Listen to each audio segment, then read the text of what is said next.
안녕하세요. 반야의 서재입니다. 우리 인체 면역세포의 70에서 80%가 장에 있다고 하는데요. 장은 제2의 뇌, 작은 뇌라고도 불립니다.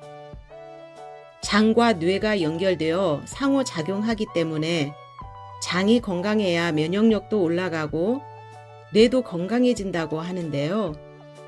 그러니 장을 살리는 것은 곧 뇌를 살리는 것입니다.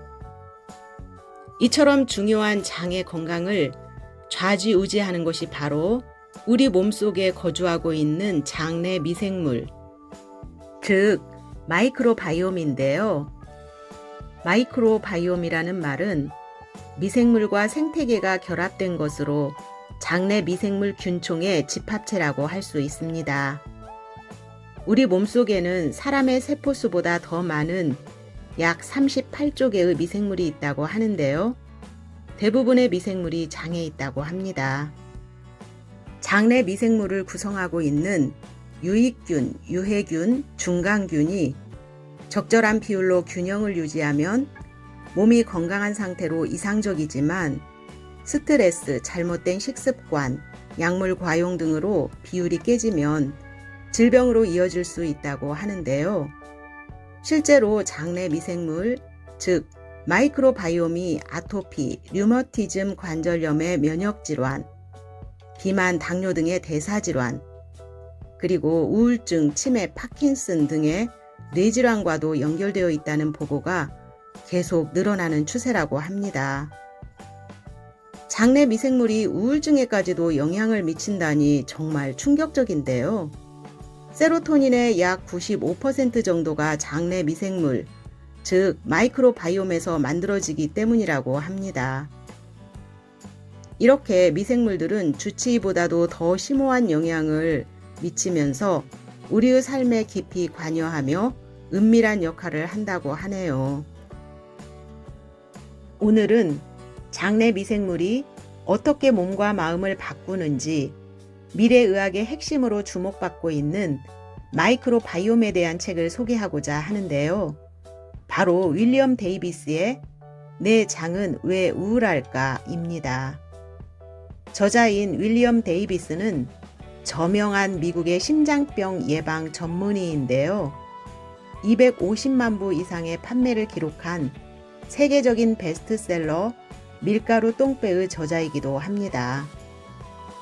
밀가루 똥배에서 현대 밀이 우리의 건강에 미치는 폐해를 설득력 있게 파헤쳤다면 내 장은 왜 우울할까에서는 현대적 생활 방식이 어떻게 마이크로바이옴의 구성과 균형을 무너뜨렸는지를 체계적으로 설명해 주셨으며 건강한 마이크로바이옴으로 재프로그래밍 하기 위한 상쾌한 장 만들기 4주 프로그램과 집에서 직접 만들 수 있는 요구르트 제조법까지도 제공해 주셨습니다. 저자는 미생물이 뿌리내리는 데는 시간이 필요하다며 꼭 올바른 방법으로 실천해서 수천 명이 누렸던 혜택과 즐거움, 그리고 건강상의 엄청난 이점을 꼭 누리기를 바란다고 했는데요. 자신에게 필요한 유산균을 골라서 손쉽게 직접 만들어 먹을 수 있도록 레시피를 올려주셨기 때문에 많은 이로움을 얻을 수 있는 책입니다. 저자는 들어가는 말에서 이렇게 말합니다. 위장관에 사는 미생물들은 이름도 거주지도 없고 당신의 페이스북에 좋아요를 누르지도 못한다. 하지만 당신의 낙관적인 생각이나 피부 상태, 에너지 수준, 타인에 대한 공감력, 연애 생활 등 다양한 측면에서 중요한 작용을 한다. 심지어 당신이 얼마나 빨리 노화하고 장수할지에도 영향을 미친다. 이제 책의 일부분을 살펴보겠습니다. 그 많던 미생물은 어디로 갔을까? 미생물을 잃어버린 현대인. 현대 마이크로바이옴과 비교적 최근인 1960년대의 세균종을 비교해보면 그 어떤 조상보다도 21세기 현대인의 위장관 속에 서식하는 세균 종수가 확연히 적다는 것을 알 수 있다. 항생제나 처방전 약품, 현대 서구식 식습관에 노출되지 않은 채 여전히 수렵 채집인으로 지구에 남아있는 원주민들이 있다. 바로 탄자니아의 하드자족이나 페루의 마체스족 등인데요. 이들은 현대인의 마이크로바이옴에는 없는 수많은 종을 가지고 있다고 합니다. 그 중에 하나가 옥살로박터종인데요. 원주민들 대부분은 옥살산염을 분해하는 옥살로박터종을 풍부하게 가지고 있다. 하지만 이런 세균종을 잃어버린 현대인들에게는 고통스러운 신장 결석이 발생한다. 또한 신생아의 건강과 성장에 상당한 이점을 제공하는 비피도박테리움 인펀티스 종은 90%의 신생아에게서 사라진 상태다. 어머니에게서 아기에게 전달되지 않았거나 항생제에 노출되어 사라진 것이다. 저자는 이윤 추구를 위한 상업화로 인해서 제왕절개 수술과 아기에게 모유가 아닌 조제 분유를 먹이는 경우가 증가했다며 이로 인해 산모의 마이크로바이옴이 아기에게 정상적으로 전달되지 못하고 있는 현실을 지적했습니다. 사랑세균 락토바실루스 루테리. 락토바실루스 루테리 종은 인간 숙주를 위해 극적인 건강 효과를 만들어내고 생존에 중요한 역할을 하는 장내 미생물 세계의 스타이다. 20세기 중반까지 서구인 대부분은 자연 분만과 모유 수유를 통해 아기 때 어머니에게서 이 세균종을 받았고 이 종이 위장관에 서식하면서 우리에게 천연 항생제를 제공해주는 유익함을 누렸다. 그러나 이 세균종은 현대 서구인의 96%에서 제거되어 버렸다. 오늘날에는 20명 중 1명 이하의 비율인 4%만이 이 훌륭한 세균종이 주는 혜택을 누린다. 매사추세츠 공과대학이 여러 실험으로 입증한 바에 따르면 락토바실루스 루테리는 인간의 뇌에서 옥시토신 호르몬을 분비하도록 촉진하는 독특한 능력을 지녔다. 생각해보라. 당신의 위장관에 사는 미생물이 당신의 뇌 기능 중 중요한 측면을 결정하는 것이다. 옥시토신은 공감과 연대감의 호르몬이다. 사랑에 빠지거나 다른 사람과 친밀한 유대감을 느낄 때 혹은 반려견을 쓰다듬을 때 급증한다. 우리는 늘어가는 사회적 고립감, 기록적인 자살률, 급증하는 이혼율에 시달리고 있다. 옥시토신을 촉진하는 락토바실루스 루테리의 상실은 이 혼란스러운 세태의 이면에 숨어있는 원인 중 하나가 아닐까? 잃어버린 락토바실루스 루테리균을 복구하면 많은 사람이 공감과 연대감을 경험한다. 가족과 직장 동료들이 더 좋아지게 되었고 타인의 의견과 관점을 이해하기가 수월해졌다고도 한다. 저자는 우리에게 천연 항생제를 제공해주고 옥시토신의 분비를 촉진하는 역할까지 하는 아주 중요한 락토바실루스 루테리균을 락토바실루스 루테리 요구르트를 먹음으로써 복구하자고 제안을 하는데요. 저자가 알려준 레시피로 락토바실루스 루테리가 풍부한 요구르트를 만들어서 먹은 사람들은 실제로 깊은 숙면을 취했고 근육과 근력이 젊어졌으며 낙관적인 태도와 타인과의 공감 능력이 높아졌다고 합니다. 이제 건강에서 아주 중요한 역할을 하는 점액에 대해서 살펴보겠습니다. 점액이 우리를 구원할 것이다. 위장관 속을 둘러싸고 있는 장점액층은 나쁜 미생물과 맞서 싸우며 우리를 보호하는 좋은 친구입니다. 독감이나 알레르기 때문에 코를 풀면 나오는 지저분하지만 부드럽고 끈적거리는 바로 그것이 점액이다. 점액은 물리적 방어벽이기도 하고 면역계가 일하는 매질이자 윤활제다. 내부를 보호하는 벽돌이나 알루미늄 외장이 없는 집에 산다고 상상해보라. 비, 바람, 눈이 몰아치는 야외에서 사는 것은 상당히 비참할 것이다. 우리는 악천후로부터 보호받을 것이 필요하다. 마찬가지로 점액층의 보호가 없는 삶은 혹독할 뿐 아니라 삶 자체가 불가능할지도 모른다. 점액은 위장관에 거주하는 수조 마리의 미생물에 대항할 방어벽을 만든다. 이렇게 1mm도 안 되는 두께의 점액층이 파괴와 질병으로부터 장을 지켜준다. 따라서 건강의 기본 조건은 이 중요한 방어벽을 잘 유지하는 것이다. 결장의 보호점액은 두 층으로 이루어져 있기에 수많은 세균과 진균을 더 효과적으로 방어할 수 있지만 소장은 보호점액이 한 층만 있으므로 더 약하다.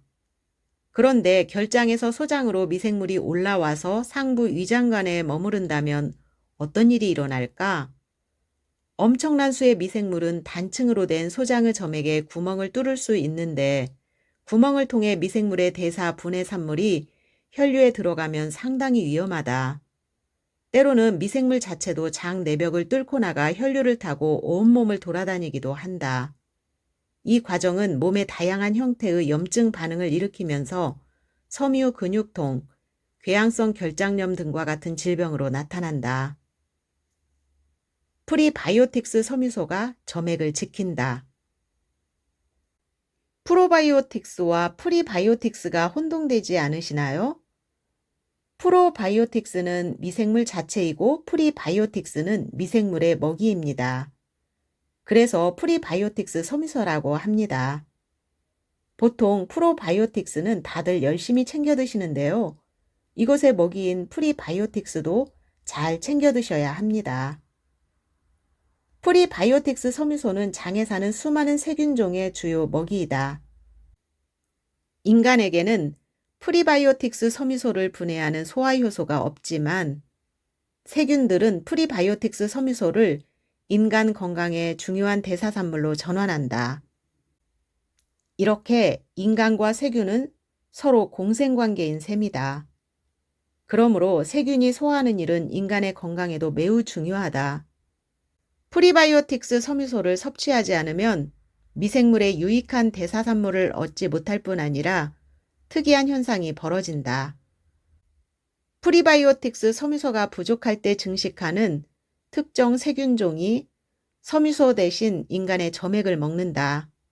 네, 이렇게 되면 장 점액층이 붕괴되면서 장내 염증이 일어나고 결장암에 걸릴 위험성이 높아진다고 하니 프리바이오틱스 섬유소가 부족하지 않도록 평소 식단에서 많이 섭취해야겠습니다. 프리바이오틱스 섬유소가 풍부한 식품은 다음과 같다. 1. 콩과 식물. 강낭콩, 검정콩, 흰 강낭콩, 그 외 전분이 많은 콩, 병아리콩, 후무스, 렌즈콩, 완두콩은 프리바이오틱스 섬유소인 갈락토 올리고당이 풍부하다. 2. 초록색 바나나와 플랜틴 바나나. 초록색이어야 한다. 초록색과 노란색이 섞이거나 한쪽 끝만 약간 초록색이 아니라 완벽하게 초록색이어야 한다. 초록색 바나나는 껍질을 벗기기도 힘들고 사실상 먹을 수 없으므로 껍질째 길게 잘라 과육을 파낸 뒤 굵직하게 잘라서 프리바이오틱스 스무디 요리에 넣는다. 3. 익히지 않은 감자. 익히지 않은 감자는 프리바이오틱스 섬유소가 풍부하다. 익히지 않은 날감자를 사과처럼 먹는 사람도 있지만 대부분은 감자를 프리바이오틱스 섬유소 스무디에 넣거나 얇게 썰거나 깍둑 썰기해서 샐러드에 넣는 편을 선호한다. 4. 과일. 과일은 중요한 프리바이오틱스 섬유소인 펙틴의 풍부한 공급원이다. 펙틴이 풍부한 과일은 아보카도, 블랙베리, 산딸기, 석류, 사과 등이다. 5. 치아시드와 아마씨. 치아시드와 아마씨는 섬유소와 일부 바이오틱스, 장내 미생물 균총에 유익한 여러 화합물의 공급원이다. 6. 견과류. 아몬드, 호두, 헤이즐넛, 피스타치오 등은 프리바이오틱스 섬유소 특성을 갖춘 폴리페놀 화합물이 풍부하다. 이 외에도 버섯, 곤약, 면, 아스파라거스, 당근, 양파, 양배추, 마늘 등이 있다. 점액을 붕괴시키는 유화제. 유화제를 가공식품에 넣으면 재료들이 골고루 혼합된 상태를 유지하며 분리되지 않는다. 아이스크림, 샐러드 드레싱, 땅콩 버터 같은 식품에 들어있는 유화제는 점액을 손상시키는 유력 용의자다. 아이스크림을 부드럽게 하는 유화물질은 인간 점액도 붕괴시킨다. 주방 세제처럼 점도가 있는 점액을 흩어버리고 얇아지게 해서 세균이 장세포 가까이 다가가게 하기 때문이다. 현대인의 삶에는 이 외에도 점액 붕괴 요인이 다수 있다. 파스타, 냉동식품, 스포츠 음료, 그 외 가공식품에 흔히 들어있는 식품 첨가제인 말토덱스트린도 해로운 효과를 불러온다. 또한 항생제와 수천 가지의 처방전 약품 등도 점액을 무너뜨린다. 그러므로 이런 요인을 피하고 장 점액 생산을 촉진하는 세균종을 복구하는 일은 우리의 건강과 삶에 매우 중요하다. 점액층을 잘 돌보면 점액층도 우리를 돌볼 것이다. 저자는 장을 살리기 위한 실천 프로그램을 제시했는데요. 바로 상쾌한 장 만들기 4주 프로그램입니다. 상쾌한 장 만들기 프로그램의 기간을 4주로 정한 데는 그럴 만한 이유가 있다. 장을 치유하려면 해로운 미생물이 죽고 유익한 미생물이 뿌리 내릴 시간이 필요하다. 프로그램을 올바르게 실천해서 수천 명의 사람이 누렸던 즐거움과 엄청난 건강상의 이점을 독자들이 누리기를 바란다. 첫 3주는 질환을 회복하는 데 도움이 될 토대를 마련한다. 장 질환을 회복하는 것을 넘어 더 큰 효과를 느끼고 싶겠지만 그건 4주차가 되어야 나타난다. 장 미생물이 일하게 하는 방법을 배우면 4주차에는 더 건강한 피부, 빨라지는 치유 속도, 젊어지는 근육과 근력, 회복을 돕는 숙면 등을 누리며 몸의 생체 시계를 적어도 10년, 어쩌면 20년까지도 되돌릴 수 있다. 네, 저자는 장내 마이크로바이옴을 가꾸는 노력을 봄의 정원을 가꾸는 일에 비유해서 4주 프로그램을 제시해 주셨는데요. 1주차는 정원 토양 다지기입니다. 첫 주에는 우선 우리의 장내 미생물 균총, 즉 마이크로바이옴을 붕괴시킨 요인들을 해결한다. 그것을 위해 따라야 할 사항은 다음과 같다. 1. 당류를 먹지 않는다. 2. 칼로리가 없는 합성 감미료를 피한다. 3. 유화제가 든 가공식품을 배제한다. 4. 유기농을 선택한다. 5. 물을 정화해서 마신다. 6. 밀과 곡물을 먹지 않는다. 7. 끼니마다 섭취하는 탄수화물이 15g을 넘지 않게 한다. 8. 수분을 공급한다. 9. 술은 적게 마신다. 10. 마이크로바이옴을 붕괴시키는 약을 먹지 않는다. 11. 항생제 노출을 최소화한다. 2주차는 정원의 씨 뿌리기입니다. 이제 우리의 장내 미생물 정원의 핵심 균종을 포함한 유익한 세균종을 다시 심는 과정을 시작한다. 다양한 종으로 구성되고 강력한 효능을 가진 프로바이오틱스로 시작한다. 프로바이오틱스와 발효식품은 씨앗을 다시 뿌리는 프로그램의 초석이다. 시중에서 판매하는 프로바이오틱스 제품에는 유익하다고 여겨지는 미생물들이 수백만에서 수십억 마리 들어있다. 하지만 현재 시판 제품의 대부분은 함유한 세균종을 구체적으로 명시하지 않는다. 중요한 항목인 균주를 모르면 우리는 해당 프로바이오틱스 제품이 특별히 유익한 효과를 내는지 알 수 없다. 다행인 것은 몇 시간 혹은 며칠 동안 우리 장에 머물러도 장 점액 생산을 촉진하는 등의 효과를 내므로 여전히 유익하다. 발효식품 또한 우리 위장간에 유익한 미생물을 심는 또 다른 방법이나 이 역시 유익한 종과 균주가 인간의 위장간에 오래 서식하지 않는다는 문제점이 있다. 그래도 섭취하는 편이 더 유익하다. 김치, 콤부차, 발효 피클, 요구르트, 집에서 발효한 채소 등 전 세계 다양한 문화권에 수없이 존재하는 독특한 전통 발효식품을 먹도록 한다. 3주차는 물과 비료주기입니다. 이 기간은 프리바이오틱스 섬유소와 친해지는 기간이다. 중요한 점은 식사 때마다 프리바이오틱스 섬유소 공급원을 먹어야 한다는 것이다. 일상생활에서 프리바이오틱스 섬유소를 풍부하게 섭취하는 일은 장과 총체적 건강을 재구축하는 데 가장 중요한 단계로 프로바이오틱스보다 더 중요하다. 4주차는 미생물 정원 가꾸기입니다. 근사한 레스토랑에서 메뉴판의 요리를 고르듯이 특정한 건강 효과를 나타내는 미생물을 선택해보자. 락토바실루스 루테리, 피부를 부드럽게 하고 주름이 옅어지게 한다. 근육과 근력의 젊음을 회복하고 숙면하게 한다. 락토바실루스 루테리는 옥시토신 분비를 촉진하는 역할도 한다고 앞에서 얘기 드렸죠. 락토바실루스 루테리와 락토바실루스 가세리, 체중과 허리둘레를 줄인다. 바실루스 코아귤런스, 염증 반응과 관절염 통증을 줄인다. 락토바실루스 카제이, 의식을 명료하게 하고 집중력을 높인다. 이 외에도 더 많은 미생물 메뉴판이 있는데요. 이렇게 자신이 원하는 효과를 가진 세균 종과 균주를 직접 선택할 수 있다는 사실에 신기하면서도 놀랐는데요. 저자가 책에 올려주신 집에서 만들 수 있는 상쾌한 장 요구르트는 시판 요구르트보다 발효시간도 길고 핵심 종을 포함한 유익한 종과 균주를 가능한 많이 고를 수 있기 때문에 만들어서 먹게 되면 건강은 물론 삶의 질을 크게 향상시킬 수 있다고 합니다. 관심 있는 분들은 책을 참고하시면 좋겠습니다. 락토바실루스 루테리 요구르트 제조법은 댓글창에 올려놓겠습니다. 오늘은 여기까지입니다. 감사합니다.